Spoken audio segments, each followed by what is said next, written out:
Welcome, everyone, and welcome to Mega Life 21 Live. This is the second live stream video show for the new Facebook page, New Age Mysticism and Healing. That's right, New Age Mysticism and Healing. This is the second show, and I want to welcome my co-host, the one and only Damien Owens. Welcome. Yep. Thank you, and welcome to you too, sir. All right. Now, this second show will be an introduction, the first introduction to the tarot cards Minor Arcana, and Damien Owens will give a progressive explanation, one by one, of the suit of swords, of the Minor Arcana. He will start with swords and give an explanation of what the Minor Arcana is, and then he will go through each one of the swords, which are in proper sequence. I'm your host, James P. Madonna of Progressive Discussions and Mega Life 21, and all you have to do is type in Mega Life 21 or Progressive Discussions or New Age Mysticism and Healing. The link is right below you in the scrolling marquee, and we are on the web. So take it away, Damien Owens. All right. So for those of you who have missed the first video was me going through the whole Major Arcana, which is the first deck of the tarot. I go through the 22 cards in pretty extensive detail, the Fool's Journey, as it's also known as. You also noticed that those particular cards are very Western influenced, especially when it comes to the Abrahamic religions. You could definitely see heavy Christianic, Islamic, as well as Judaic influence, but you can also see influences a little bit of ancient Egypt, ancient Greece, ancient Rome, medieval period, as well as some Renaissance influence. You'll notice the Major Arcana is very Western influence. Now we're going to the other deck, known as the Minor Arcana, which is comprised of 4 suits of 14 cards, numbers 1 through 10 for the court cards, or the main cards. 1 through 10 is based off of the numerology. If you don't know anything about numerology, it's the study of numbers and how certain numbers are linked with certain aspects, characteristics, etc., etc. So the first one we're going to go through is swords. Now, the swords is very Eastern influence, just like the other decks are. You'll definitely notice there's a lot of Eastern influence with this particular deck. The element it's associated with is air, but you'll notice that the sword suit is a very mixed bag. Particularly when a sword card comes up, it's usually associated with thoughts and actions. So we'll just go ahead and dive right into it, and also bring up every single card to display the artwork. All right, so like any beginning, it has to start with a 1, the Ace of Swords. So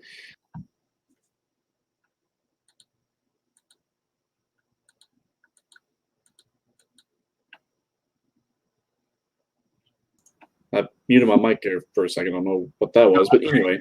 I hear you. All right, so the Ace of Swords is a beginning.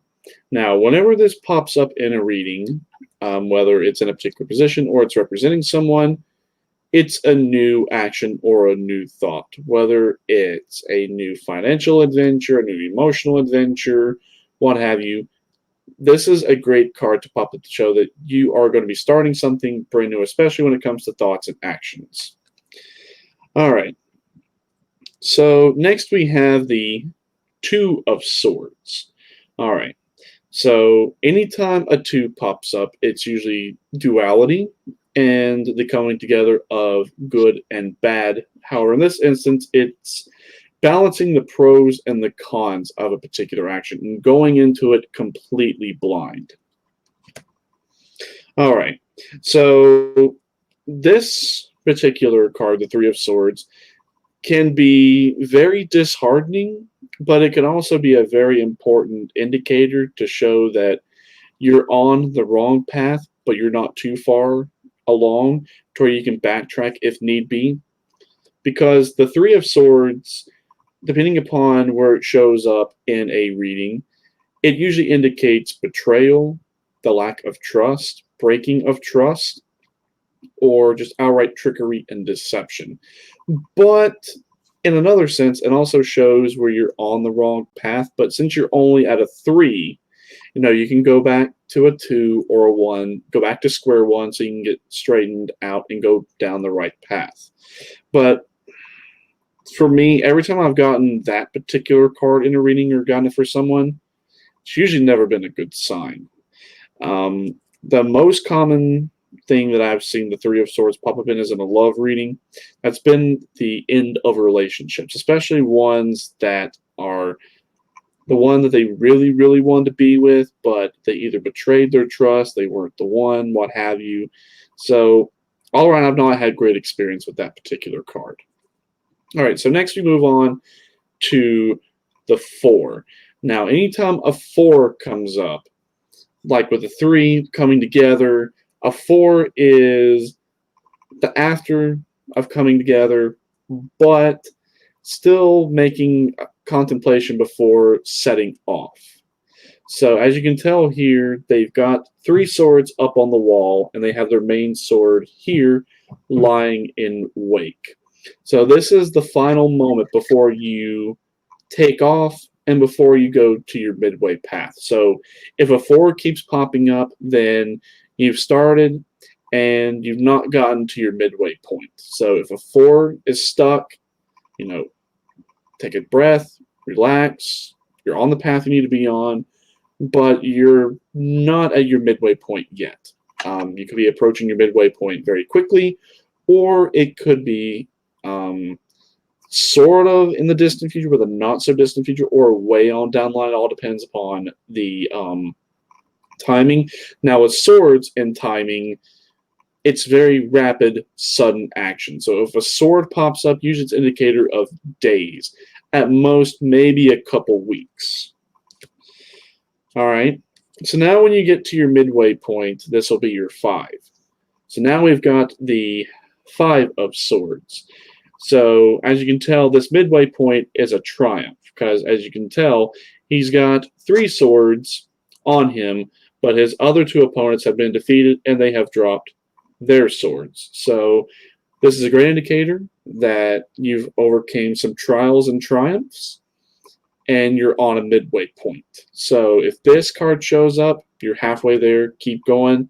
It's an excellent sign.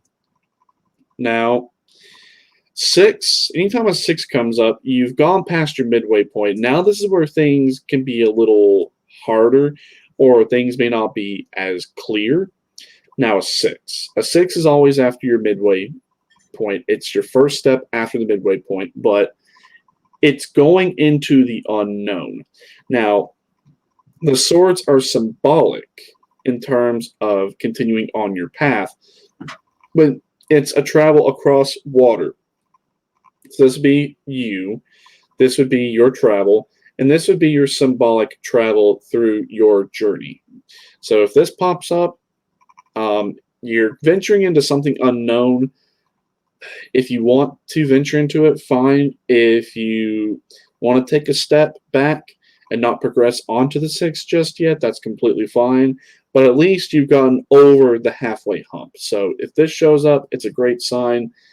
If you want to go forward, by all means. If you want to take a step back, by all means, guard ahead. It's not going to really affect it either way. Okay, so now we go on to the 7. All right, so whenever a 7 pops up, it's after you have ventured into the unknown, but this is where you've had to make some very tough decisions to the point where you possibly might have had to pull some trickery and some deception to get to this point.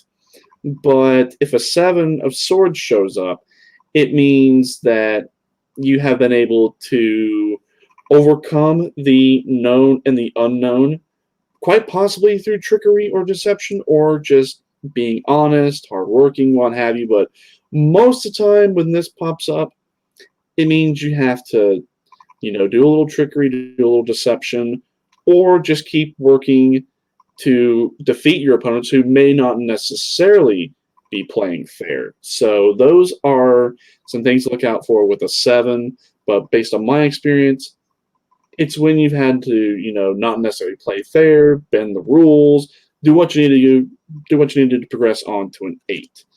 Because when you get to an 8, it's one more time of pausing and thinking, but still taking your last step into the greatest unknown, which will be indicated later on with a 9. So anytime an 8 shows up, it's creating and thinking, but at the same time, you may feel like you are being held back, restricted, because you've done great so far, and your next steps will be high risk, high yield, high reward. So if you feel like you're stuck in a rut or don't know where to go, and this keeps popping up, before you go forward, take a step back, relax, breathe, look at where you've gone, look where you need to go, and see what needs to be done, because this is very important. Because if you make a wrong step here, then it will definitely be shown in the 9 of Swords, which we'll get to here in just a moment. Because when the 9 of Swords shows up, this is your pivotal make or break moment. So when a 9 shows up, you're at your last moment before completion, but at this point, it's very emotionally stressful, and this is where you're really having your most amount of conflict, internally, externally, what have you. So, as you can tell, he or she is lying in bed, insomnia, racing thoughts, really contemplating to the point to where it's keeping them up at night. So if a 9 pops up, it's a make or break. It might be emotionally stressful, it might be physically stressful, but just breathe, relax. You've come this far. If you've made a mistake, now's your time to fix it before going forward, because if you don't, this is where you'll be stuck. But if you are able to fix your mistake, then you'll progress on to a 10, which is the 10 of Swords. Now, I know this picture does not look very promising. It doesn't look very happy, but depending upon how this shows up in a reading, it could be a very good thing, but it could also be a very bad thing. Now, as you can tell, it's a man lying awake with 10 swords in his back. Like acupuncture at its worst. Mm-hmm. So, yeah. If this has been for like a love relationship or a family relationship or financial matters, this could be the end, as in you finally just submit and just say, fuck it, it wasn't worth it, but you've learned from your mistakes, or you're done, and these are your trials and your triumphs that you will always carry around with you. But at the end of the day, it's a sign of completion, but also submission onto the next cycle, which starts back over with an ace. So now that we've gone through 1 through 10, we're going to go on to the court cards. So this will be 11, 12, 13, and 14, which if you do the math, it's 2, 3, 4, and 5 in terms of numerology. But instead of being the way that the pictures are shown here, this is being represented through young and mature, masculine, as well as feminine energies associated with the particular suit of cards. So next, we're going to start off with our Page of Swords. So some decks portray the page as young masculine, but majority of decks show the page as young feminine. So this is the time to be in touch with your young feminine side or your young feminine energy. This is the time to be creative with your thoughts, but still be logistical, but you're at this creative time. Don't be bound by just logic. If you want to be a little creative, have at it, because this is the time when you really need to be in touch with your creative side, your artistic side, to see, how can I do this, but do this in my own way. So once we've gone through our page, next we go on to our young masculine, the Knight of Swords, which I love this card. Anytime this card pops up in a reading, I love it. And in fact, I see a lot of me in the Knight of Swords. I see the most resemblance to me and the most amount of connection with this card to me. Now that we've gone through our creative phase, now it's time to be logistical about it. So this is the time to do action, but now it's the time to do it logically. So now we've gotten our creativity, our logic. Now it's time to be in touch with our mature feminine side, which would be the Queen of Swords. So whenever the Queen of Swords pops up, it's usually when you're in touch with that side of you. But this is also time to seek refuge in a woman or a man who fits this particular archetype. So she could be a very strong-willed, independent woman, whether she's the archetype of your mother, your grandmother, maybe one of your bosses, whether it's an immediate supervisor, manager, what have you. Also seek advice for someone who fits that archetype. This could also take on the role of a man, but 90% of the time it takes on the role of a woman who is like that. Usually she is in her 30s, probably about 35 to about, I want to say most time about 35 to 65 to 70, but that's usually just a rough estimate. Could she be older than that? Yes, absolutely. But it's more or less just the archetype. Getting in touch with that side and seeking refuge in someone who fits that archetype. So now that we've gotten in touch with our mature feminine, now it's time to be in touch with our mature masculine side, the King of Swords.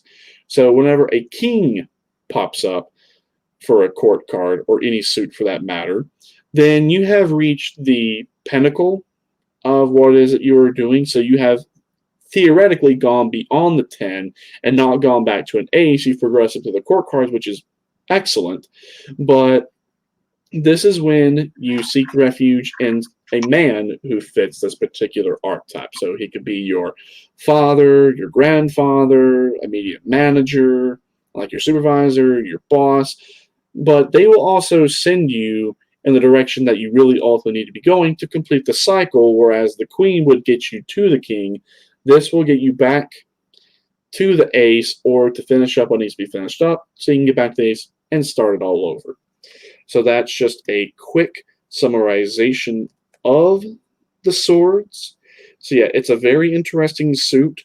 And also, whenever I had previously explained, in terms of predictive time, since this is the element of air, it's also the fastest of the elements. So this is very rapid, sudden action. So if we need to see exactly like how far into the future that this will be taking place, like an outcome, or when this particular action will be happening to affect the outcome, it's days. So if we have the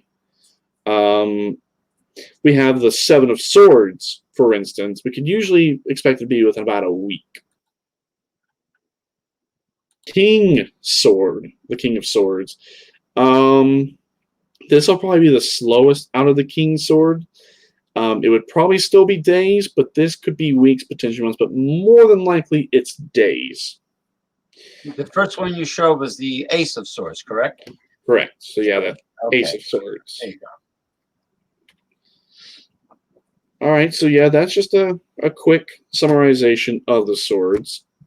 So they do also pair really well with wands. I found that swords and wands pair really well together, but also cups and pentacles pair really well together now. those are two that complement each other. Now, they all do complement each other in their own specific ways, but I found those are the pairings that work well. So if you got a sword and a wand in the same reading, then it's going to be a lot of thinking, a lot of action, but also making it more emotional or desire filled to where, it's much more personal to you. Now, if a cup or a pentacle were to come in, then that would be getting in touch with your emotions, but also seeing what you possess, whether it's physical monetary wealth, wealth of knowledge, what have you, et cetera, et cetera. It's very complex. And we'll get more into that as we go through the other suits. And what now there's the relevance of the tarot cards to the zodiac is that according to suit, or is that strictly the major arcana that has a correlation? There are, yes. Some of these archetypes can definitely be tied to their astrological prominence. Swords tend to really be more associated with Aries. Yeah. I was going to say Aries, Tauruses, and even Geminis, and those are your more prominent ones, but it can tie into any zodiac sign. But I found Aries, Tauruses, and Geminis share a very close relation to swords. Now, I've heard you mention the elements, Right. Fire, air, water, earth, and that also is mentioned quite often in feng shui, in ancient Chinese feng shui. The elements. The only difference is with feng shui, they use a compass. They also go by the poles, the directions. But like I'm a Leo, so I'm a fire sign. A Taurus, I guess, would be an earth sign. It is. A water sign would be Cancer the crab, Cancerians, so on and so forth. And then, of course, you have the air.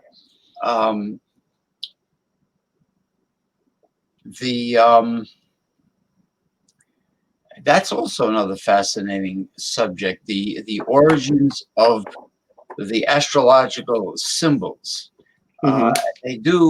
People that do study astrology, they do go into historic depth of what is Aquarius, the water bearer, and they go into a history of it.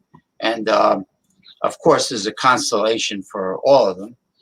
Right. But, then there's an ancient Chinese method of divination called the I Ching, where they throw sticks, and depending how the sticks fall on a table, I Ching it's called. And they use coins. Sometimes, the Chinese coins with the hole in it, and they use that. I mean, every civilization, every culture has their divination, their mysticism. Right. Now, the funny thing about Asia is that the Chinese dragon is actually a very positive spiritual being, whereas the Western dragon is wicked. Right. It's the two opposites. But, maybe Taoism has some mysticism in it. It does. Whenever we're talking with the influences of the East, we do see that there would be like definitely Hinduistic influence. There's also Buddhistic influence. Taoism is definitely in there. There's also some Confucius influence. And there's even some Shinto influence. Now, you'll have to study a bit more on those particular cultures to see the influences, but yes, they are there. Now, there are Western influences in the swords, as well as the wands, cups, and pentacles, but their influence is more of pagan origin. So if you want to take the analysis, 90% of the influences of the major arcana are Eastern and 10% Western. Whereas, there are some Eastern influences in the major arcana, but you can definitely tell it's 90% Western influenced. Okay.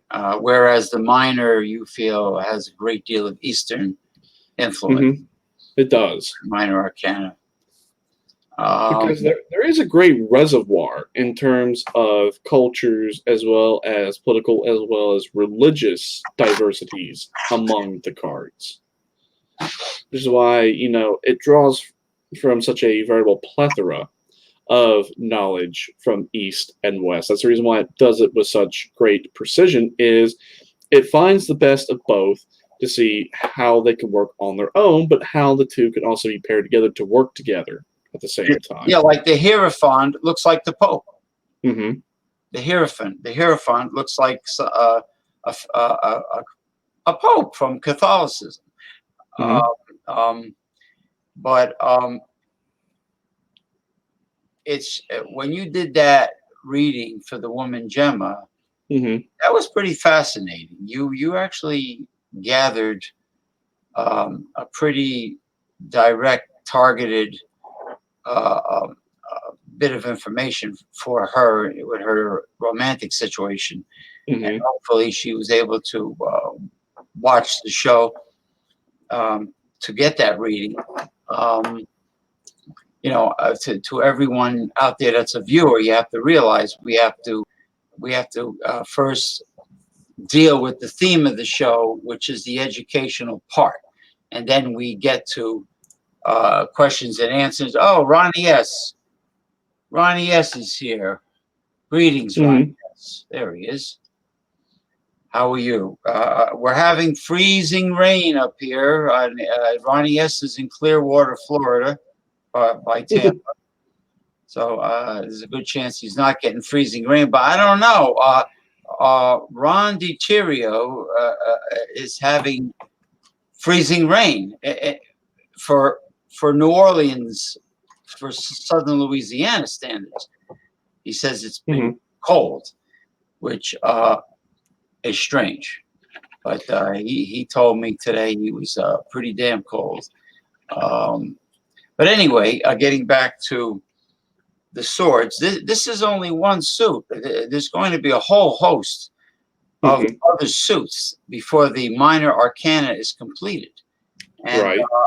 From what I understand from when I first started reading my book on the tarot, was the swords represent a form of action being taken place. Yes. Action, some form of action, like the Ace of Swords would be action, but it would be a new. It's always like a new beginning, action taken to a new beginning. All right, Ronnie says,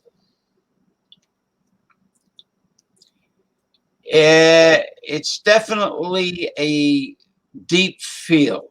I am not an expert at it, but I can use the copper divining rods.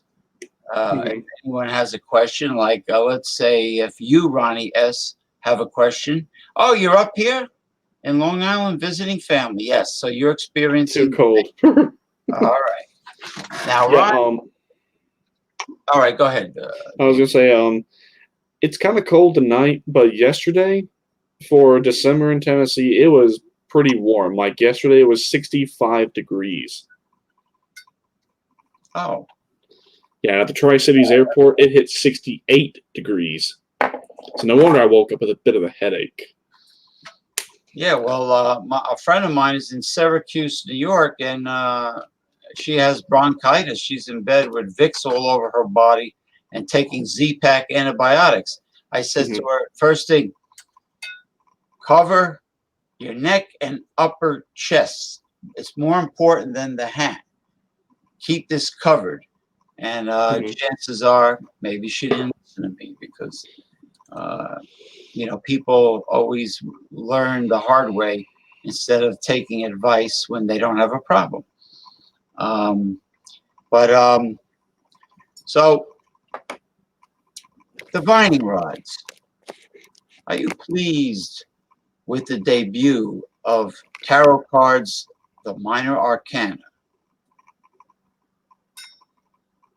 All right. Okay. I like when it sets itself up at the beginning on its own.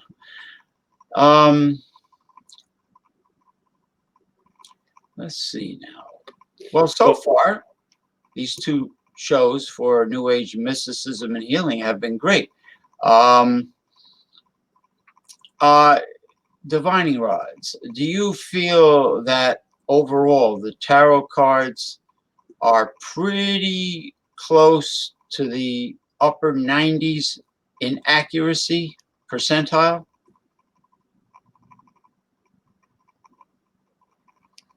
Okay. Well, I'm glad you brought that up because we're going to bust another tarot myth. Okay, so whenever a tarot reading does happen, it's not 100% accurate 100% of the time, and also what it shows is not 100% set in stone.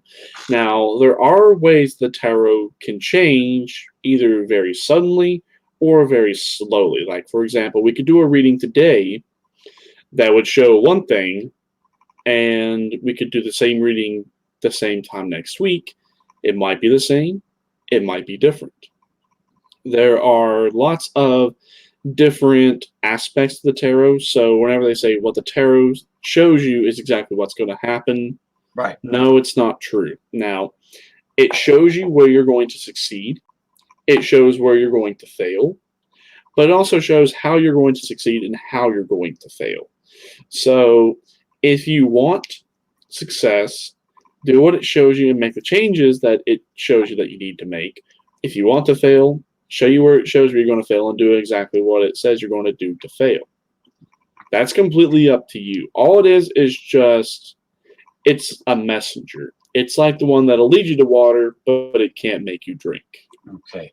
Now, Ronnie S., I believe in the accuracy of the horoscope simply because there's a web page that has a free general forecast, not a lifetime forecast, but you can print out a free forecast on the general aspects of your life. It's called ALAB, ALAB, as in boy, E, alab.com, and they have a free forecast. It's pretty accurate.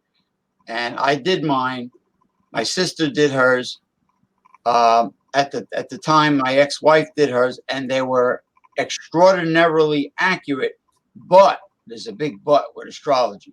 You must know the exact time of your birth because everyone has either a different rising sign or they could be a double of what they are. If you're a Virgo, depending on what time you were born, you could be a double Virgo, or you can have a Sagittarius rising sign, or whatever rising sign.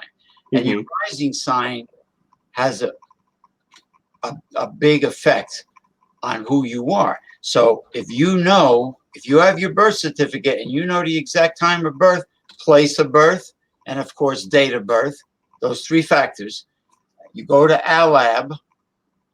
All right. Well,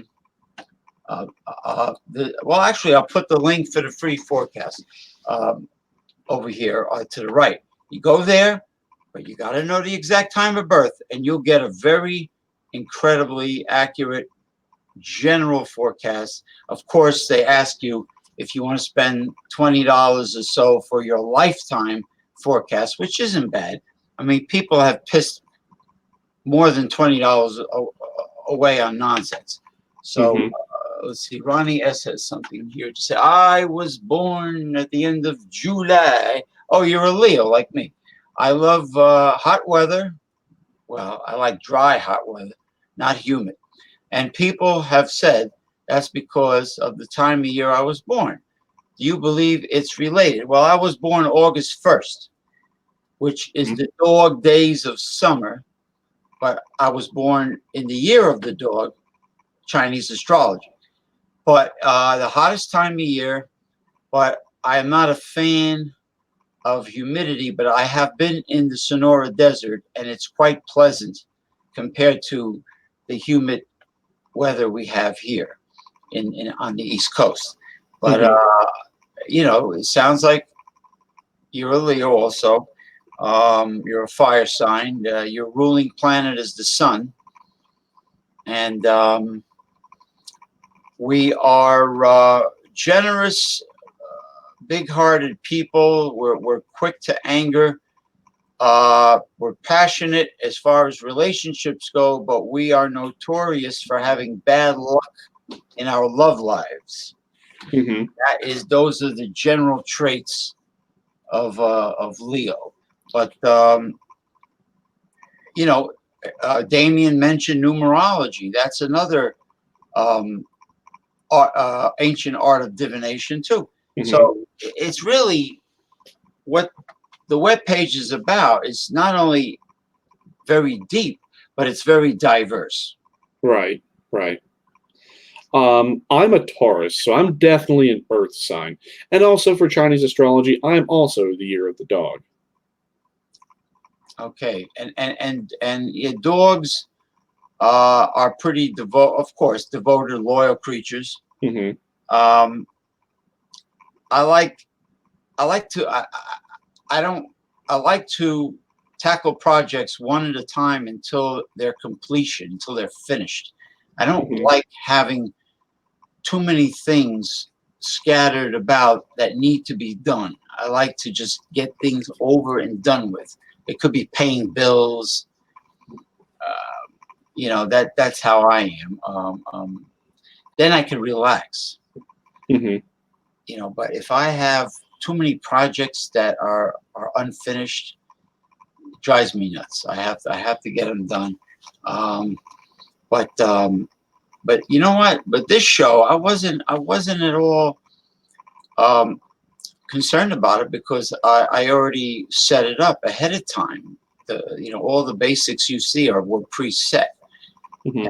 I do thank StreamYard for being smart enough to Right. immediately promote future upcoming shows at the top of the YouTube channel. So that is good. Generous and have a big heart, but don't cross us. In other words, don't like if somebody stabs us in the back, we don't hold grudges, but we get pretty upset. I can definitely tell. I'm definitely a Taurus, but where I was born May 18th, which is very close to Gemini, yes, I can definitely tell I am a Taurus, but I can definitely tell I also share a great big deal of Gemini characteristics as well. So here's the Taurus side of me. So as you know, Taurus is definitely an Earth sign. Yeah. Tauruses are very mixed bag individuals. And the reason why we're such mixed bag individuals is we are very independent. We're very free willed thinkers. So that's the reason why we're very mixed bag is, yeah, there are Tauruses that are right wing, there are Tauruses that are left wing, and there are Tauruses that are centrist, there are Tauruses that are religious, not religious, political, not political. We're very free-willed, independent thinkers. We are very stubborn. We are kind of set in our ways to a certain extent. We can change our views and we can change a lot of different things, but it takes a lot of reasoning and a lot of logic debating for us to change our ways. Now, Tauruses can get along with each other very excellently, but we can also argue very hardly as well. That's just an aspect of who we are.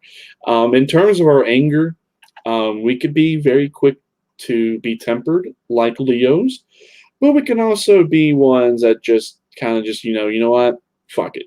We'll have our opinions. We are very opinionated, but at the end of the day, we just kind of go, it's our opinion. Do what you want. This is what I would do in your case. So that's the Taurus side. Now, the Gemini aspect, because my wife is also a Gemini, June 6th. I'm May 18th. We're only 3 weeks apart. Same birth year. Geminis, you'll also notice, are the most sociopathic and are also the most Jekyll and Hyde individuals, meaning they literally have two personalities. That is true. Gemini the twins, they call Mm-hmm. it. I definitely have this. I can definitely tell I have a very dualistic personality.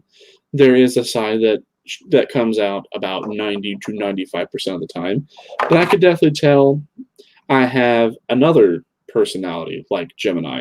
That only comes out at most maybe 5% of the time. Okay. But you can also tell they are the same, but very different. So, like, one personality would be very happy, very generous, but the other one is to put it into another perspective is they are the same but opposite at the same time. So it's like your generous, happy, giving side is just as good as that side is, but on the flip side, your evil, selfish, and cruel personality is just as bad, but also just as good as your other side. That's the reason why they're also sociopaths, but they're also the most well-known serial killers. If you go back and look at the zodiac signs of most serial killers, they're Geminis. Yeah, just like people in the Hall of Fame, most of them were Aquarians as far as talent goes. But that's interesting that you brought that up about serial killers. Now, I posted the link to the free astrological forecast that you can get, but you have to know your exact time of birth.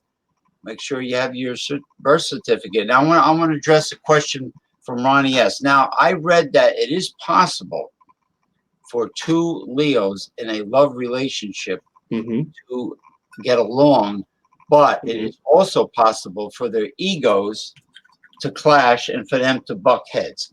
But same thing with Tauruses. Huh? Same thing with Tauruses. Tauruses, like two Tauruses can be great together, or they can literally be at odds. You know, because Leos are passionate, and two passionate people can have a hell of a lot of fun together. But there's two egos also going at it, and you know, we love the spotlight. Now, let me ask a question for Mr. Ronnie S. The copper divining rods. Ronnie's been married right now for about 4 years. He's had a tough past, but he's married for 4 years. Do you feel positive so far about Ronnie S.'s marital relationship? Oh, that was a big, quick yes. It popped me right on the nose. All right, that's a good sign. So, divining rods.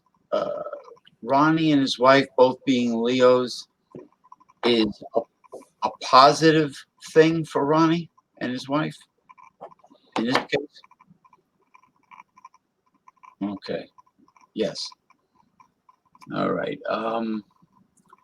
Ronnie, is there anything going on with your family or friends or perhaps on the craft beer review show that you want to ask the divining rods, like why the show has to end at exactly 8 p.m. I think we've already answered that, but I'm curious as to what the divining rods have to say. Is the reason, and I won't mention names, is the reason OCD?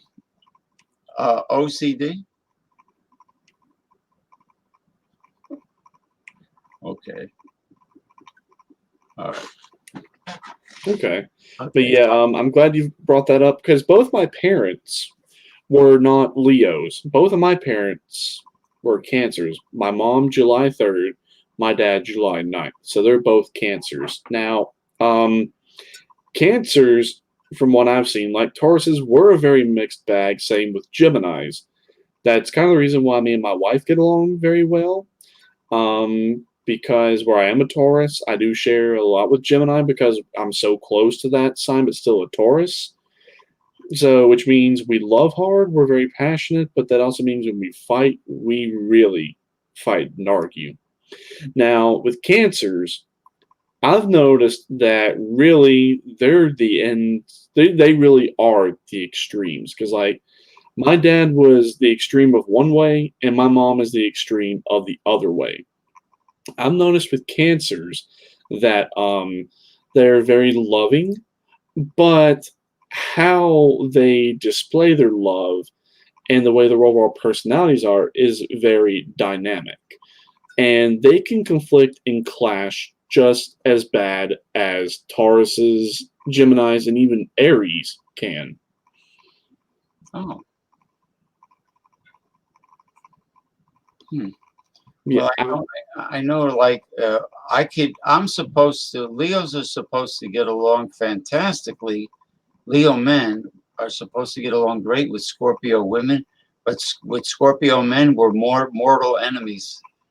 That I also read, which I find strange, that there could be a difference in the same astrological sign between genders. mm-hmm. That there's a difference in it. Well, Tauruses can get along very well with people, but we can also not get along very well with people. Like you're an Earth sign, mm-hmm.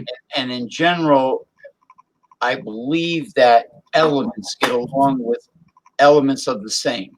Like mm-hmm. you get along with other Earth signs, fire signs get along with other fire signs. No, I was being sarcastic because I'm not because there have been situations, Ronnie, where I was in the middle of telling a story and I was cut short like a tomahawk because it just happened to be 8 p.m. I was cut off at the pass. And I was sometimes, and many times, I wasn't allowed to do my bells and whistles, but sometimes I was just cut off. And as beer has done, I'm thirsty. Don't get me wrong. I can drink a beer, but I don't want to. I'm not like some people. I do get a headache if I drink too late. But no, I was just being sarcastic because I don't like to be cut off when I only have. I can finish the story in like 60 seconds. I'm capable of summarizing a story. So, just because it's like the show's supposed to be over at 8, it doesn't mean I have to, I have to like just go. Good night, everybody. Yeah, it's just, I'm really convinced he's got really bad OCD, but I mean, if he does, oh well. I mean, everyone's got, whether they want to acknowledge it or not, everyone has a certain degree of OCD. Now, if your OCDness is very, very mild, if not non-existent, most of the time it's just you're a little, you got your own little peculiarities to you. Like you're more or less particular about something. But if it's just a little out of your particularness, you're not going to throw a shit fit per se. Well, You'll be like, this is annoying me, but I'm going to fix it. But I'm not going to like let it be the end of the world. Now I have to let Ronnie S. know that there are shows which will remain nameless that are very rigid in as far as rules go. When I do shows, they're generally uncensored. I don't stare at the clock. I don't have an hourglass that I flip. I'm not like, things are not like set in stone. Like I will make time for something that is interesting or funny, and that's that, But as far as the theme of the show, we pretty much completed it, except for if somebody comes on and wants a short tarot reading, or or better yet, they want to ask questions for the divining rods. I'll be willing to do it. But look, it didn't take me long to tell my story. Exactly, like I've been cut off. I've been cut off when I only needed 30 seconds to a minute to say what I had to say, and I've been cut off because it just happened to be 8 p.m. Now, on the other hand, there are other people, one person who did a beer group review that went off the air and continued to conduct the show like it was live with reviewing. So what I said was, if you're going to continue to review off the air, why not just stay live? That's the logical thing to do. If you're gonna be like, a master of ceremonies, and then do reviews and talk intelligently about ales and beers and porters and stouts, then stay on the air. You know, but you know, we're not talking about major network shows. We're talking about people that have hobbies and interests that decide to do a show. Now, in my case, I've been doing political shows, progressive shows, since 1995. You know, and my YouTube channel is just infested with shows. So, but I don't like censorship. I don't like the fact that I created a group on Facebook in 2012 the group was titled, "This Group is About Nothing." It was based on the Seinfeld episode about the show that was about nothing. And I said, no rules. Guess what? Facebook didn't like that idea because even though you're the creator of the group and you're in charge, Zuckerberg is a control freak, so he won't allow anybody to have full control over their pages or group. That's why you have Facebook Prison. Oh, Facebook! What's Facebook Prison? I've never heard of it. If you post them, that's too much. Yeah, I got 8 p.m. was the cutoff time. Yeah, but what is Facebook Prison? I know I've just kind of told me a little bit about it, but what is it? Facebook Prison is when they ban you from any activity for a certain amount of time. Like let's say a week, up till 30 days. Like you can't post anything. You can't you can't reply to someone unless it's Facebook Messenger, unless it's really private. But you can't do anything else on pages. You're being punished in a corporate fascist environment. No, Ron is highly intelligent. He researches. He's a former school teacher. He does his homework. He is. I have no problem. It's just that if I have 30 seconds to a minute to tell a story, you know, so you stay on till 8:01 or 8:02 p.m. So what's the big deal? I understand about people reviewing in 10 minutes. It only takes 10 minutes to summarize a review. I mean, how much could you say about a damn beer, you know? I mean, some people go on and say, oh, it tastes like a biscuit. Oh, it's got a crackery breadiness to it. It's got this, it's got that. They taste things that the company doesn't even claim that they add as a flavoring. They just, you know, everyone's taste buds detect different things. But how long could you go on and on about a food item, like a certain someone did a show about Pop-Tarts or Hot Pockets for an hour? Right. What could you say about Pop-Tarts for 1 hour? Maybe going through the whole history of Pop-Tarts, all the different flavors they've got, like they got a history? I guess so. I would assume so. I mean, everything's got a history. I mean, I've always eaten Pop-Tarts ever since I was a child, and I've tried a lot of the American flavors, and even the worst flavor of Pop-Tart I had was decent. But I guess maybe you could come up with an hour's worth of content for, like, the history, the usage, the flavors that are still out, that were once there, but are discontinued, what other countries have as flavors of Pop-Tarts, things like that. I mean... Well, I loved Tasty Cake, dark chocolate cupcakes. I mean, Devil's Food chocolate. I love Tasty Cake. That was my thing. If I had to pick one crapo, food of enjoyment, of pleasure, and not function, then as a kid, I would say Tasty Cake. You know, and Reese's Peanut Butter Cups, when it used to be real peanut butter inside, wasn't bad either. But anyway, I don't want to talk about candy bars. Well, I mean, we're just talking about it just to kind of, you know, get it out there. I mean, yeah, I guess with some people, I guess you can, but now this is not to be offensive, but I guess it takes a very special type of person that can go on for a lot of time about something. Maybe they've got Asperger's. I don't know. It could be Asperger's. They obsess over things. Asperger's. Now, when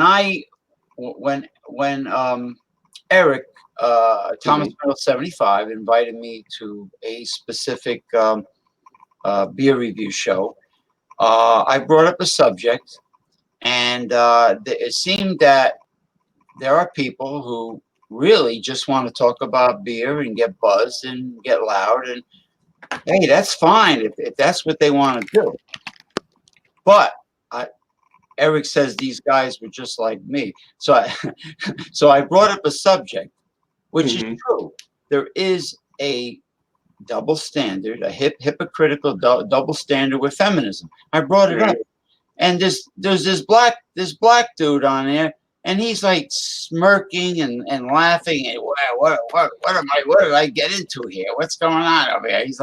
He's smirking and laughing and mocking something. So in other words, there happens to be a lot of guys that are either Pollyannas, which means that everything's the Barney the dinosaur, everything's wonderful. I love you, you love me. Or they're sycophants, which is a suck up. Now, I've known plenty of sycophants. It could be in a company. It could be a guy who sucks up to girls because he wants to get in their panties. Many different forms of sycophants. I will admit I have done that before, but that was a much younger, dumber me. Right.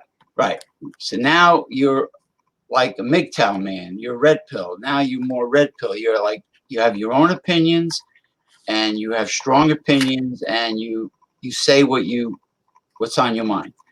So, and if people accept it, great. If they don't, well, that's too bad. But they were pretty much mocking it, what I was saying, and it happens to be true. They did with all their crazy laws, where a coworker, you can't compliment a coworker on her outfit, you can't ask her to lunch, you can't hit. God forbid you should hit on anybody in the office, and you get fired. So, and this malarkey was done by the radical feminism, which had an agenda, and things have changed between men and women. What about the legal system? I mean, in all honesty, I guess that might be how it is up there in that Asperger's. No, it's not like the South Park episode of Asperger's. No, it's Asperger's syndrome. Is the name of a person. ASBER. Yeah. It's on the autism spectrum. It's a type of autism. It's kind of debated as to what causes it, but yes, it is part of the autism spectrum. Now, no one really gets diagnosed with anything like specifically related to autism anymore. So you're not really going to see any new diagnosis of Asperger's, but basically, in a nutshell, it's someone who has autism, but they use it in a very interesting manner, particularly with someone who has Asperger's. They're very peculiar about maybe one subject or a multitude of subjects, and they're very well versed, they're very well knowledged in the subject. Absolutely. To the point to where they could literally go on for hours, days, weeks, months, and they pretty much know it inside out, front ways, back ways, sideways, every different direction. I mean, they know just about anything and everything there is to know about that subject. Greta, what's her name? Greta Thunberg, or the climate change girl from Scandinavia, the young female that has Asperger's syndrome, and she's just very knowledgeable, and she's not afraid to speak in public. And I know a man with Asperger's who literally has every verse and chapter from the Bible memorized. I know for a fact he just retrieves. As far as memorizing facts, he's unbelievable. It's like Rain Man. He counted cards at a blackjack table. He was able to do that. played by Dustin Hoffman. But yeah, they do have unbelievable talents in some ways, but this man, his obsession is with wearing masks in public. He feels that people that wear masks in public are discriminated against because they will call the cops on you, the police, if you enter a store wearing a mask. I go, Bobby, listen to me. If you own a business and someone walked in your store with a mask, they're going to think you're going to hold it up. They can't. No, but people can't identify you. You can't walk in public today with a mask. He says, yeah, but they wear masks in other countries. I says, yeah, in parades, in Mardi Gras, Carnival, in Italy, in Venice. They have some kind of thing in Venice where, right. I mean, that's different. That's a holiday. That's a public event. I said, you can't just walk around in a costume character or a mask. He wants to walk around as Scooby-Doo in the streets. I go, you out of your mind. I mean, maybe he must be Scooby-Dooby-Doo because he's smoking on too many of them doobies. I think so. Let's see what Ronnie has to say. And bells and whistles, Ronnie. I think girls who think they are smart and go on about feminism, but actually don't, are the hottest. So you like independent women that act like they don't need men? That's pretty much what feminists do. Well, it depends on which generation of feminism and how radical it is. Yeah. Like you could say, hey, if you suck up to a girl to see her panties, make sure that sucking up to her allows you to see him and get inside of him. Because usually if a woman likes a guy, she'll like make a move on you. She'll let you know. If you chase her, she's just going to play head games with you. It'll be a big mind game. Let's see. People who wear masks are discriminated against. It's not right. Yeah, that's what Bobby says. It's not right. He wants to go to a pro-mask country like Japan. Okay, so now we're going to a Comic-Con. We're going to be doing some cosplay. Awesome. This is what Bobby said. He won't let go of the mask thing. He does have Asperger's. Not what the Asperger that Ronnie S. mentioned, but he's got it. But he's fixated on public mask wearing. That's why we call him Masked Bob. Real feminists are. You know who's hot, Ronnie S.? You know what feminist kind of girls are hot? Female bodybuilders that are not like juiced up and huge, but they're really ripped, but they're toned. You know what I mean?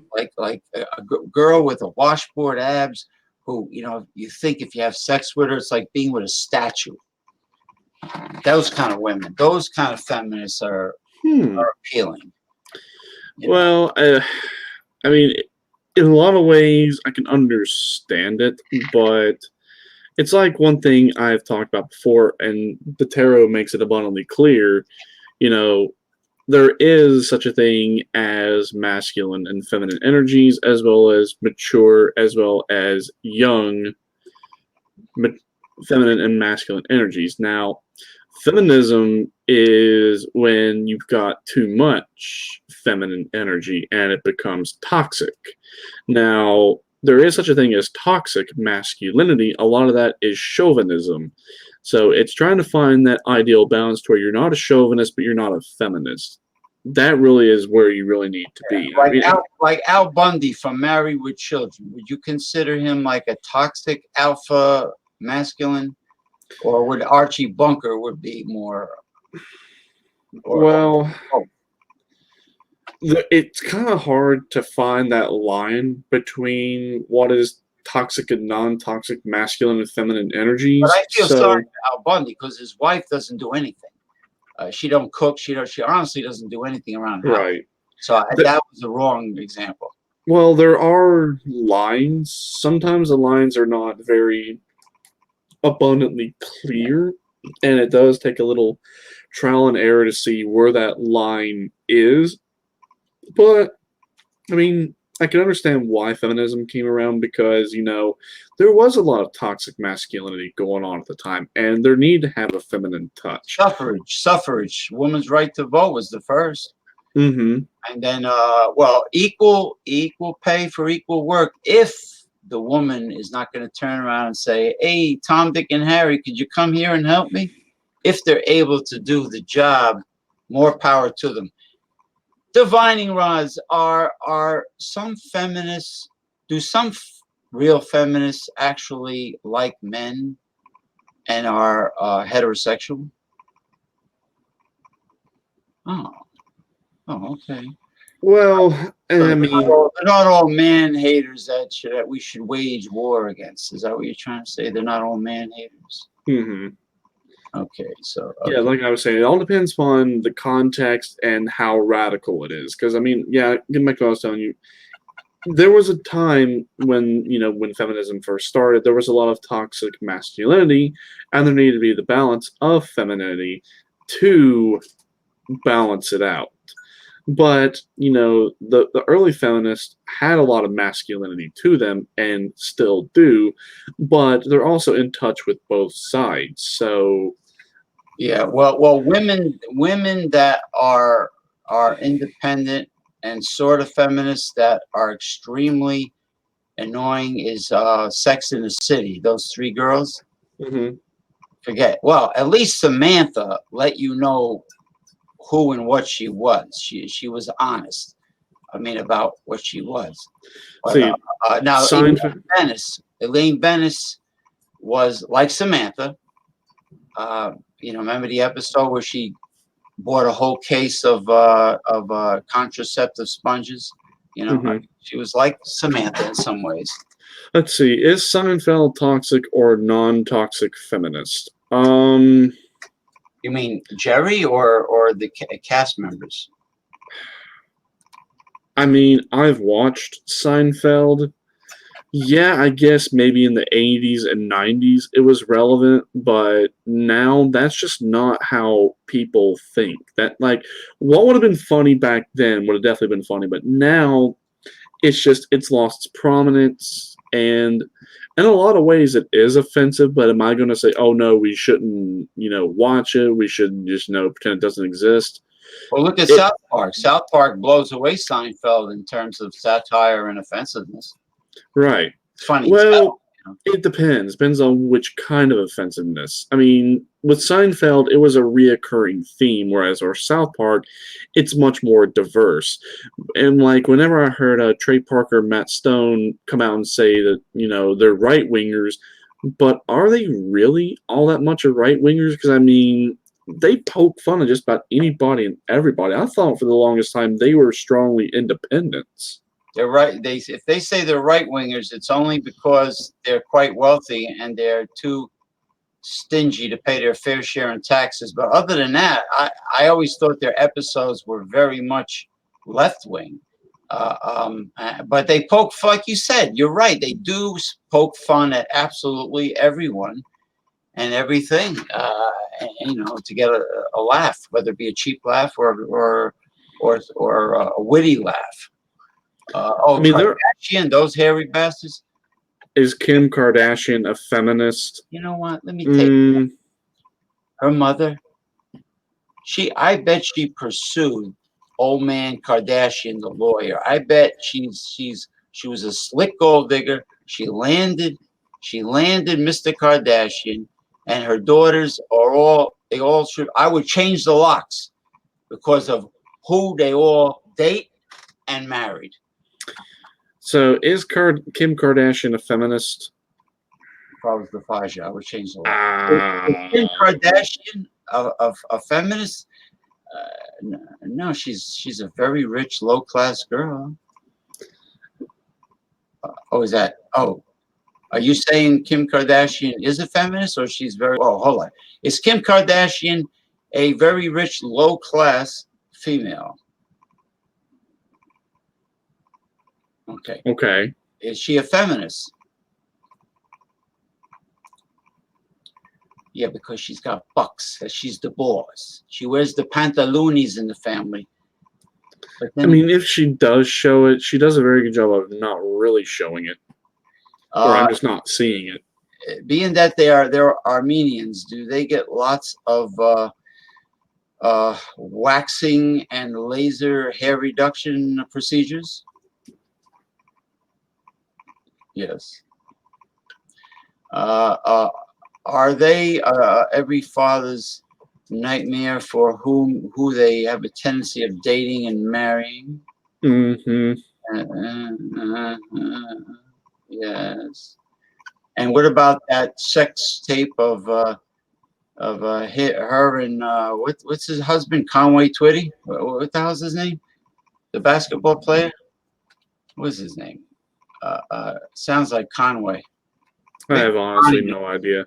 I don't keep track of all that ghetto stuff. Oh, hold on. She says if they're free the nipple, if they free the nipple, it promotes girl power. It promotes horniness. That's what it promotes. There's nothing like a nice, long, hard brown nipple. That's for damn sure.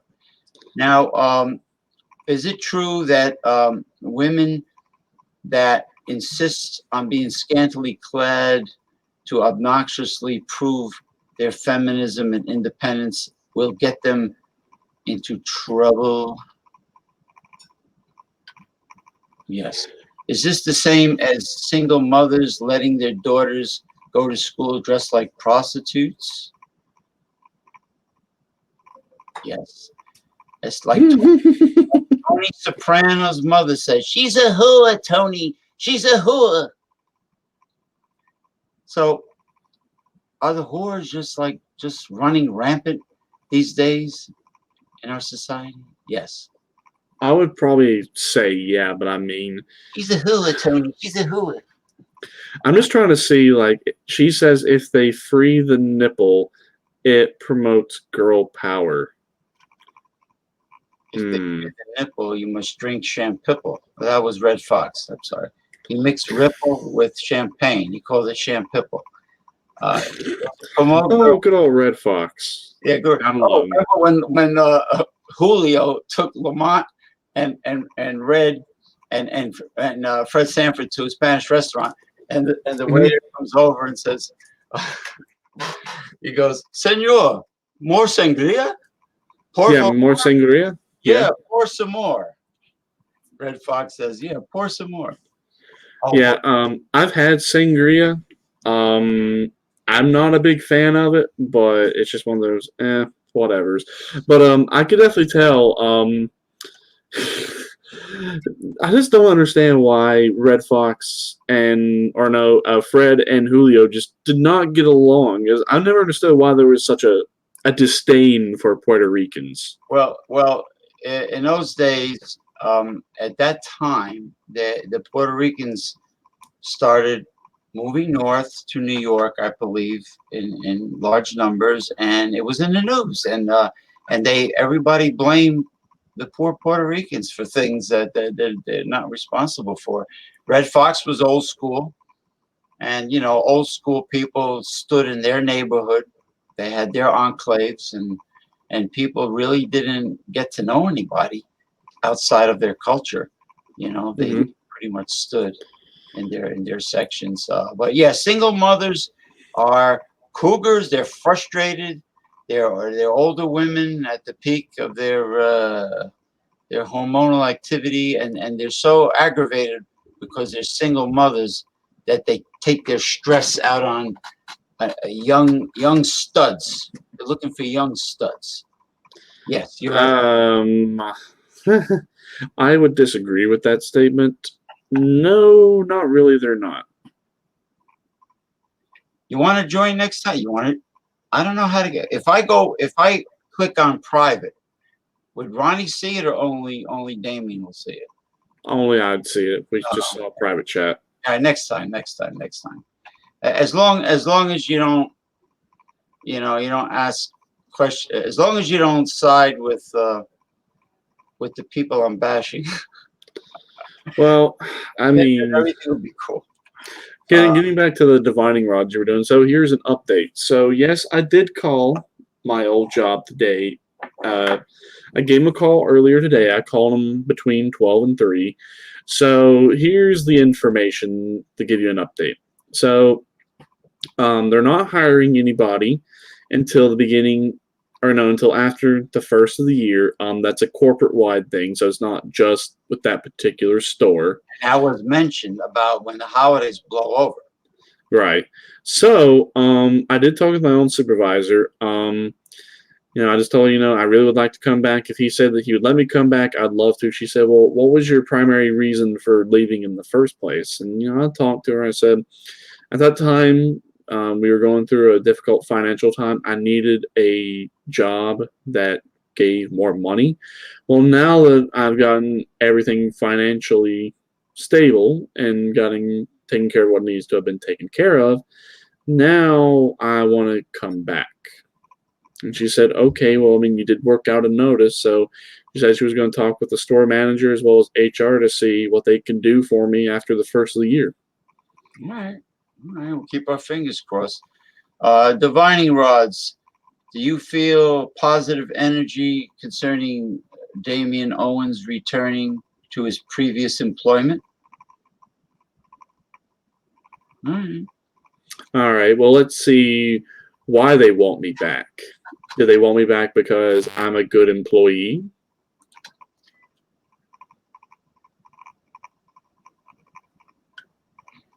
Okay.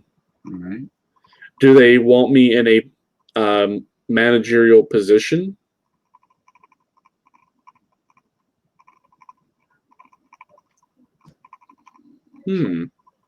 So let me guess. The employees are the ones that they have working there, and current management is not doing a good job. So they want me to lead them and to teach them how to do things the right way. Okay. Well, I've never been in a managerial or supervisory position before, but I have managed certain things, so I guess I could take a shot at it. Well, you definitely have the intellect to be a leader. Does Damien Owens definitely have the intellect to be any kind of a leader he chooses? Yes. Okay, good. Okay, is it my intellect? Is it his intellect that will get him places? Yes. Will it be my ability to get along with a variety of people? That's a tough call. Let's see here. More power to you, man. If you can get along with all different folks. Different strokes for different folks. Well, when it comes to work, yeah, when it comes to work, yeah, I have my opinions on things, but I don't take them too wholeheartedly, too seriously at work. But, a lot of times we'll just end up agreeing to disagree because in the overall workplace, let's just work together to have a common goal. Let's just get done what needs to be done. Yeah, and we're here to do a job. Let's get it over with. Let's get it done. And once it's done, if you wanna, talk about hobbies and interests or whatever, as you're, doing whatever you're doing, then everybody can relax and have some camaraderie. It doesn't bother me to work like they want him back because he's money. Meaning he looks like a gigantic $100 bill, or are you trying to say he looks like Ben Franklin? Or are you trying to say he's a money maker? Is Ronnie trying to say he will bring bucks profit to the company? Is that what Ronnie is trying to say? Yes. Okay. All right. Well, with it being a customer service job, I can deal with a variety of different people. Working customer service takes a very particular individual, considering I've worked retail and fast food. So I can get along with a lot of different customers, and if you see me getting mad and getting aggravated, then it's got to be bad. Because usually I'm the last person to get aggravated and getting worked up over something at work. I can picture you doing a Joe Friday. Just the facts, ma'am. Only the facts. Well, I don't mind working the long shifts on Fridays because they run a sale every Friday. So if you work from 3 to midnight, you go into work and you're busy. You look up, it's 5 o'clock. You come back from your break, and then you look up again. It's supper time. It's 7 o'clock, 7:30. Then when you come back, you have your last break about 10 o'clock when you look back up again. And then it's busy from about 10:15 to midnight. So when you look down and look back up, oh, it's midnight. It's time to go. You know, when you're busy, the shift does go by very quickly. Hey, Ronnie S., if you like gazing at a hot-looking girl's panties, you would love the Alpha Males private chat group over on Facebook. You should see the stuff that's on there. Oh, yeah. I don't even know if he's a member. Yeah, going. I look at some of the things that Gabrielle says, and I'm just like, Gabriel Solias is a member, and Jean-Pierre from Mobile, Alabama. I was going to call him Jean-Claude Van Damme. Yeah, there's a whole bunch of good old boys there. You know, I don't think you're a member yet, but there's a lot of risque things there on yet. oh, yeah. You know, so I can't put the link on Eric's page because he'll take it. He'll say it's not about beer, and he'll get all excited about it. I can't put it on Jay's page because Jay's very devoutly religious, so I can't put it there. So if you drop me a private line, I'll give you the link. But I guarantee you, if he even just saw one glimpse of the page, he'd be like, "Oh!" He does that. Pass over. Like he's gasping for air. I mean, it's just like it's barroom talk. It's locker room talk. It's just guys being guys. I accidentally said the F word accidentally, and he almost had a heart attack on a Wild Card Wednesday. I mean, but then yet, if you've watched some of his videos, he has cussed before. Now he's not said the S or F word, but he has dropped hell and damn a time or two. No, he's talked risque with me privately, and private video chatting. He's gotten. I mean, he's not like super profane, but he's pretty close to it. It's just that, you know, when he does the show, he keeps it very professional, which is nice. You know, I mean, he's very informative. He does his research, but he's a stickler for the clock. I called him Clock King from the Batman series. You know, if I have a story to tell and it takes me 1 minute, don't say it's 8 p.m. Goodbye. Good night, everybody. Boom. Just let it go to 8:01. You know, that's all you got. Yeah, well. Gabriel Solias is an alpha male because he sends me things. And let me tell you about Gabriel Solias. He knows all the detail of the porno industry going way back. He knows the names of all the stars, who won the awards, and the history of the awards. He knows it all. He is like the Asperger's guy that's like a genius in one thing. Yeah, I know a little bit about it, but I never really got too much of an interest in it. But here's one you might remember from the 70s, Tracy Lords. Yes, I remember Tracy. I remember Seika, Vanessa Del Rio. I like Owens Z. Well, light-skinned girl. Well, Tracy Lords is the one that really caused a controversy. With a big labia, but not too big, because then it looks like a bloodhound. You know. Anyway, Tracy Lords is the one that caused the big controversy because she was underage. That's true. She was underage when she was doing the movies. You hear that, Ronnie S? Tracy Lords. Yeah, she was like 15 or 16. What a pig. I mean, to be doing that with men old enough to be her Faja. I am your Faja. Yeah, I mean, You could go on like torrent sites and find them, but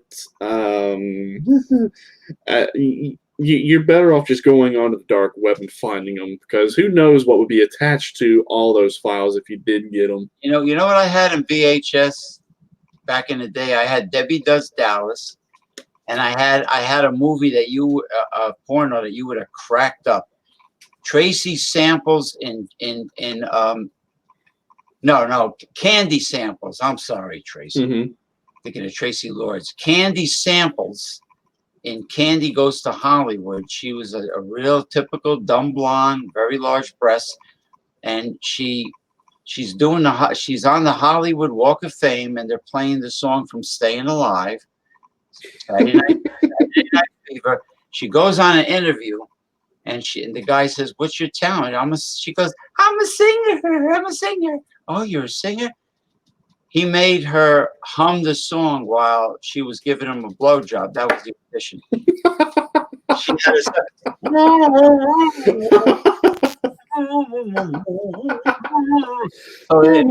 and they show his face. He's like, "Oh, the vibration is really getting to him." And he made her hum like song after song after song. Oh my god! Yep, that screams 70s if I ever heard it. And then it was Harry Reams, the guy with the big mustache. Yeah, another big one of the 70s that is kind of cool to watch is Faces of Death. Oh God, yeah. Yeah.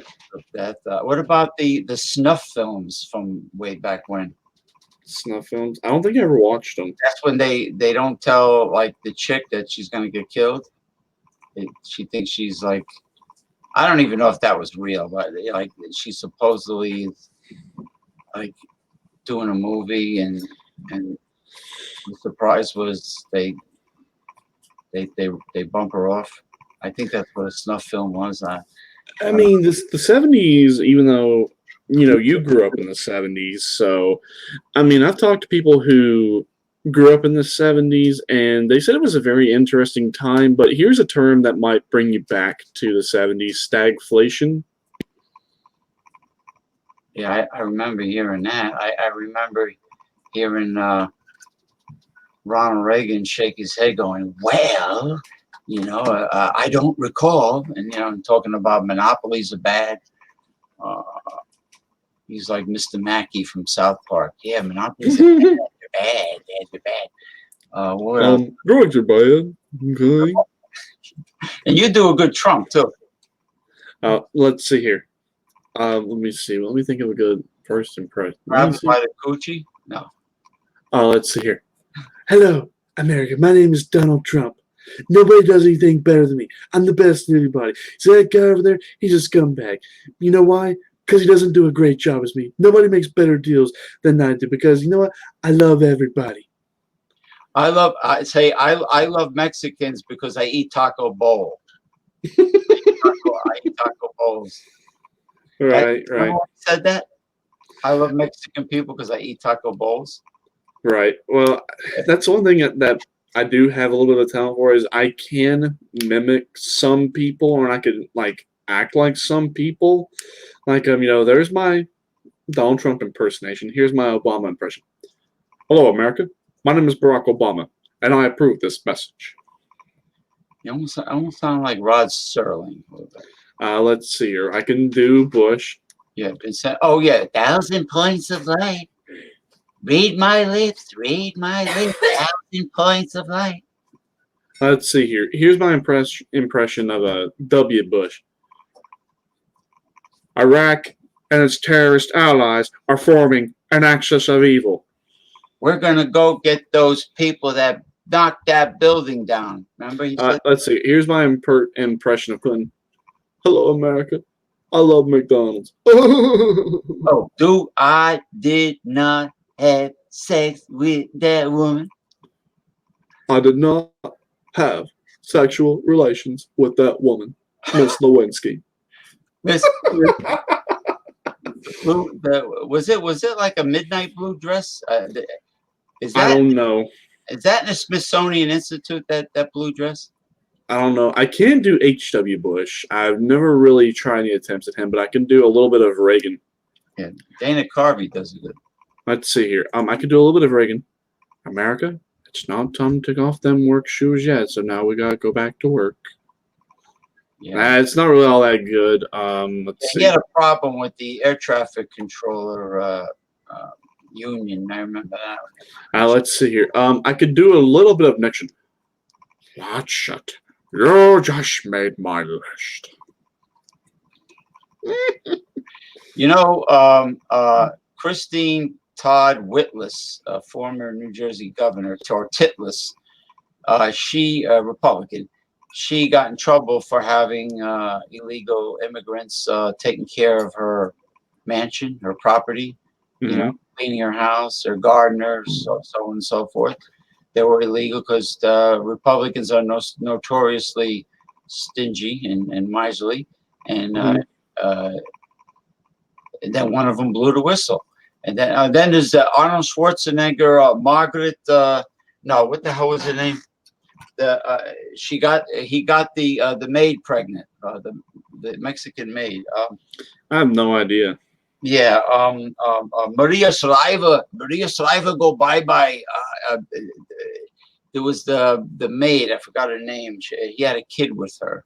Of course, she didn't. She had the baby. You know. Right. It's just it's baffled me how hypocritical people can be sometimes. I mean, just be yourself. I mean, if you want to have people working on your plan, if you want to have people working in your mansion, so what? What does it really got to matter if they're legal or illegal? I mean, if they want to have a job and they want to provide for themselves and they're doing a good job, what does it really matter? Well, look at how the Trump administration's intimidation of immigrants of color, what it really did economically. All the migrant farm workers, all the people who clean offices, the people who do the gardening, take care of the pool, maids, nannies, domestic help. They all like are went into hiding or something in fear of getting deported. You think Americans are going to do that kind of work for chump change? No way. Americans won't do it.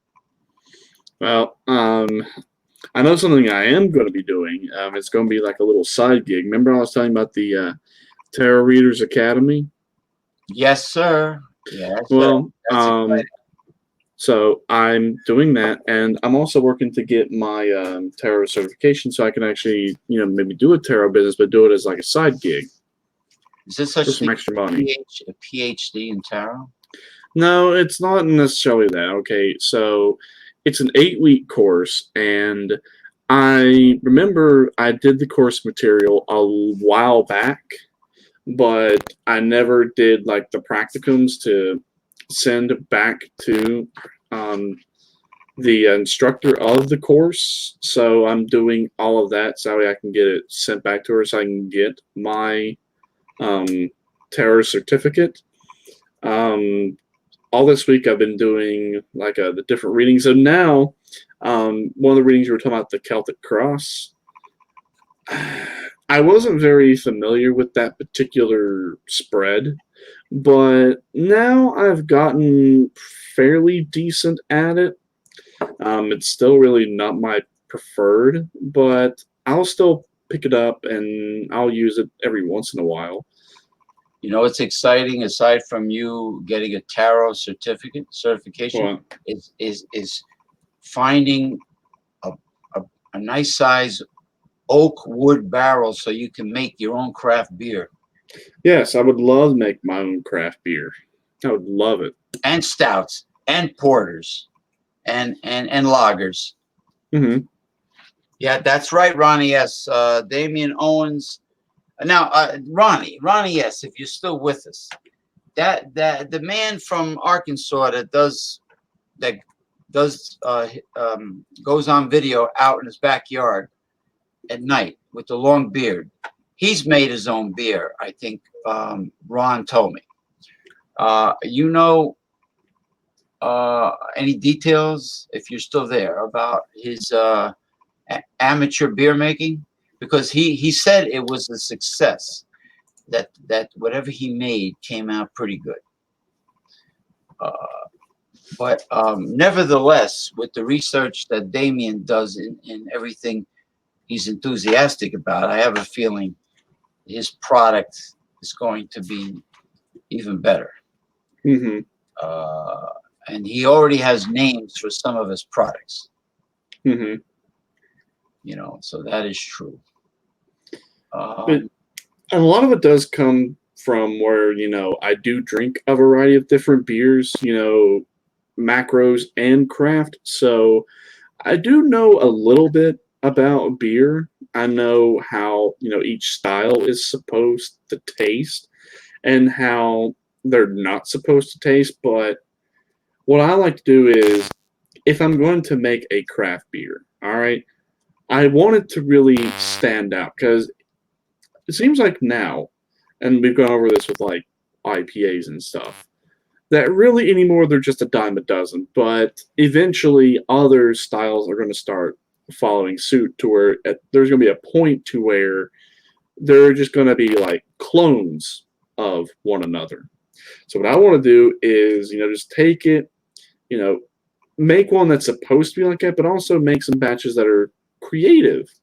Put the meaning of craft back into craft beer. Mm-hmm. Yeah, I mean, you can go hog wild with the amount of flavors and the combination of flavors. I mean, you could throw wild blueberry with kiwi juice, with this, with that. But you know what? Then you don't want to mask what the beer is supposed to taste like too much. I mean, you could give it a hint of this and a hint of that. But then when you get overpowering, like with my problem with the Mad Elf Ruby Red Dark Belgian Ale is that there is a bit too much cherry juice in it. They could have lightened up on the cherry. Because they actually did put cherry juice in it? Yeah, the cherry overpowers the I think the malt and hops a bit much. What I thought was extremely refreshing was this particular German wheat beer that is much better tasting than your typical wheat. It was began with an A. Jay was trying to remember it. I've tried different wheat beers. I just think they're nasty. Well, a lot of them are, yeah. You know what this one reminded me of? It was it had some citrus notes, some it was it was orangey in color, similar to Eric's IPAs, New England IPAs, but you could taste a citrus flavor in it, but it wasn't overpowering. But when it's hot and you're real thirsty, it had a very refreshing, clean taste. Mm-hmm. Now, the Stella Artois that Gabriel Elias opened up looked really good. The black one. Oh yeah, the black lager. Yeah, I can't wait to try it. Just I gotta clear out in the fridge what I've already got before I can get some more because the whole bottom of the fridge, the bottom section of the fridge, yeah, is full of beer. So I got some drinking to do. Okay, let me see if I can locate.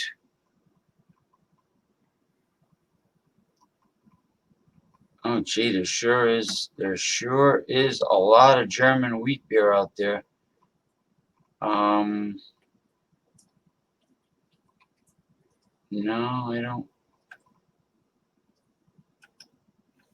I don't see it.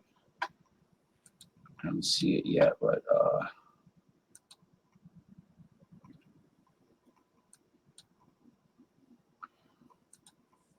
that's strange.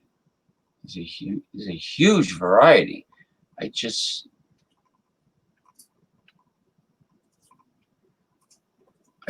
don't see this particular one that was exceptionally good. Mm-hmm. I run into it in the store. I'll get it and then I'll just save the empty bottle But anyway, so that's pretty much it for the show. I mean, It is. is there any particular? Let me ask the divining rods. Oh, there you go. I was already to say, yeah, you're on me, and I don't see you. Yeah, the will Damien Owens have no problem smoothly sailing through his tarot card course and receive his certification? Yes. Would this be the start of Damien Owens possibly acquiring other additional certifications? Will Damien Owens end up having clients through his tarot card studies? Yes.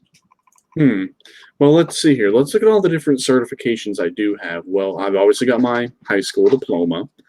I did have a completers program through a technological school for criminal justice. I did get honors and completed it, so I do have accredited college credit for that. So, which means I could do some law enforcement stuff, meaning I could be a police officer, a prison guard, Private investigator. Well, private investigators usually have degrees, but I could do something like that. Now, Magnum PI. Well, no, he was an actor. I know. Well, I have talked to people who, who have said, okay, well, if you don't become a lawyer and you do something with law enforcement, they knew exactly what would be the best one to do for me. Be a criminal profiler. I could see you with all of these certificates and all of this talent. I could see you becoming a far left-wing, progressive, independent politician and just end up being a congressman. Well, for me, it would be socialist, not really progressive, but socialist. But yes. Yeah, because progressive it's like they're trying to appease the right-wingers by not using that word, like they're afraid to use that word. Well, I guess it all just depends upon how you want to look at it, I guess. I mean, everyone said that if I didn't become a lawyer to be a criminal profile, they said that, if they're having trouble finding a particular criminal, that I could find them. Because if you notice one thing about me, I do know how to study people. Like, I know how to study people's language, how they talk, how they use words a certain way. I can also tell someone's particular habits. I can also see, someone's reasoning. Handwriting analysis? I'm not really a good handwriting analysis or an analyzer because I'm all right-handed. So the only thing I do left-handed is I write left-handed. And to give you an example to show you how great I am with my left-handed writing. Get a and sniff out your victims. I mean, I do know how to study people. I do know how to, analyze people. That's why sometimes, like whenever me and you'll be talking, and I'll just be like, hey, there's something I did notice. And like when we were talking the other night about some of the things that you say, like when you say like I says, and I was thinking that it was just like a New Jersey and New York thing. Yeah, there's certain slang that even New England people have their own slangs. Like my grandmother used to say, I made you a really big salami sandwich. She didn't say sandwich. She said sandwich, like she was singing. I made you a sandwich. I go, what the hell's a sandwich? That's what she was trying to say. That was, I guess that was a northeastern Hell's Kitchen, New York. Maybe it's an Italian-American slang. Who knows?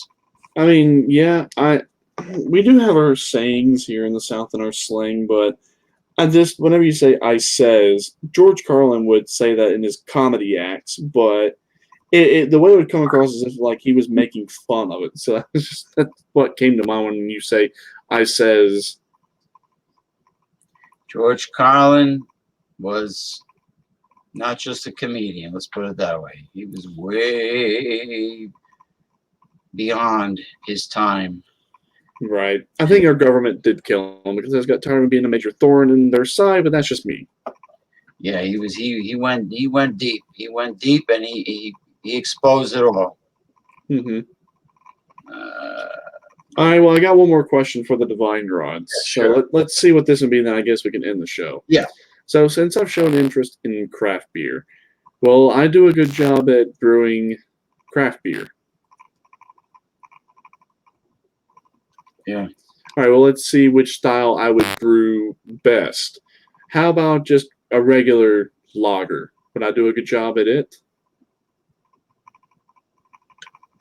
All right. Light lager, like a light beer.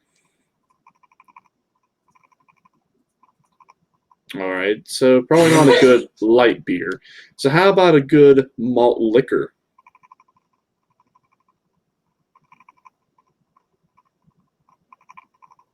All right, how about an ice beer, like an ice lager, like Natty Ice?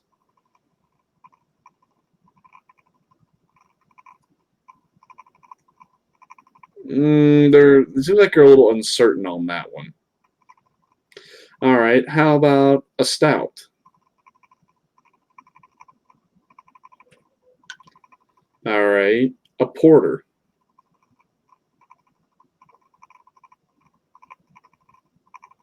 Okay, so dark beers I do good. Okay, how about an IPA, an India Pale Ale, hoppy beers?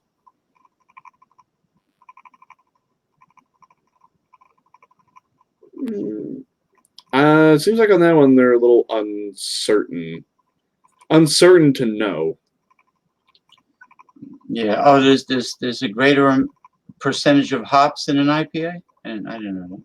Yeah, well, they're India Pale Ales. Now, the reason why they got popular was they would put extra hops in the beer for storage on passage, but it was a freak accident that they were discovered and were made popular. Now they're everywhere. They're everywhere. That's true. So yeah, Divining Rods, I wouldn't make a good IPA, even if I really set my mind to it.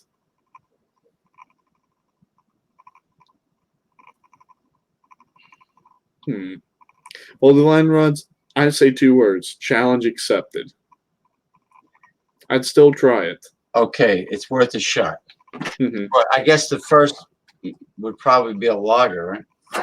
Yeah, like I said, I wouldn't be too passionate about making an IPA. I'd probably try one just to see if I could create one. Like I'd try just a regular IPA, then do like an Imperial IPA. How about this one, Divine Rods? Would I make a good Imperial IPA, since that's a style that I really like?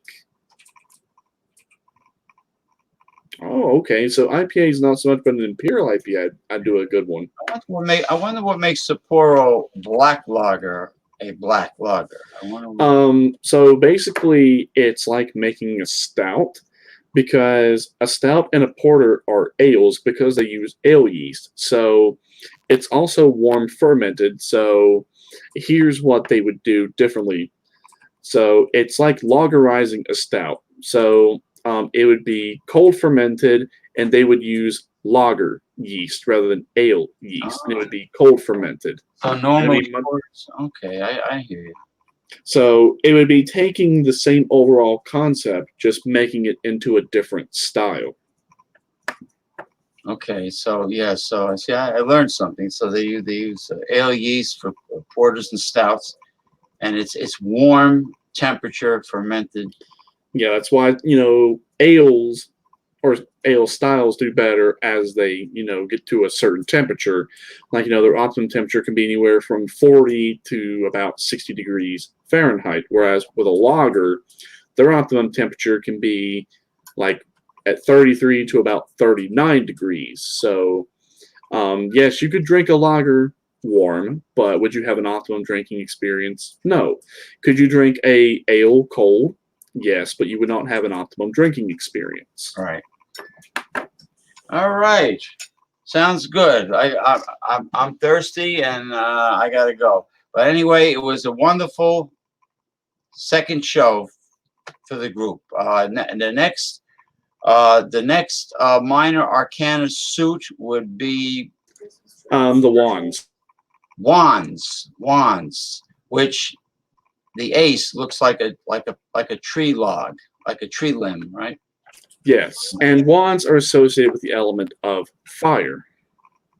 Okay. And in predictive time estimates, or in predictive time readings, usually these are not as fast as air, meaning days, but they are on the faster side. So usually most time this will be associated with weeks rather than days. In the time frame of when events will take place. Right. It would be more or less in weeks. So if like the 3 of wands showed up, or the 4 of wands would show up, it would probably be about 3 to 4 weeks. Would that signify like personal growth? The wands. I guess I can give just a little overview. Wands usually are, element of fire, but hang on, let me just get my thoughts here. So yes, they're associated with fire. It's not really like personal growth. It's more or less your desires more than anything. So yeah, the wands are a lot like the swords, but these will be a little bit more complex and a little bit more in depth as compared to the swords. But with these being being fire, this would be more associated with the fire signs. But you would honestly think that Aries and Taurus and Geminis would not be associated with swords, even though that's an air sign, but they are. Okay, I understand now. So yeah, definitely Leos would be definitely associated with wands since they would be a fire sign. Yes, you're true. Sagittarius, Leo, Aries might be a fire sign. Oh yeah, Aries and their tempers, yes. Just by their tempers, they are definitely fire signs. Because one of my other best friends named Nicholas, he's an he's an Aries.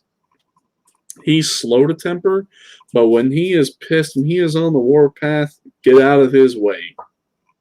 Because if you don't get out of his way, you will be in his path of destruction, and he will destroy you if you get in his way. Yeah. Well, and then the okay, earth, water, fire, Mm-hmm. Air. Okay, those are the basic elements. Okay. Have a good night. We will talk. Yeah. Oh, before you head off, I want to show you something. You can go ahead and end the recording, but I do want to show you something. Off the air or on the air? Yeah, off the air. Okay. I'm gonna show you a quick something. Okay. Have a good night, viewers. Right. Good night, viewers. We come back with a description of the wands of the tarot card minor arcana. Yeah. Good night. Good night. All right. So I'm going to stop my camera for just one moment, and then I'm going to show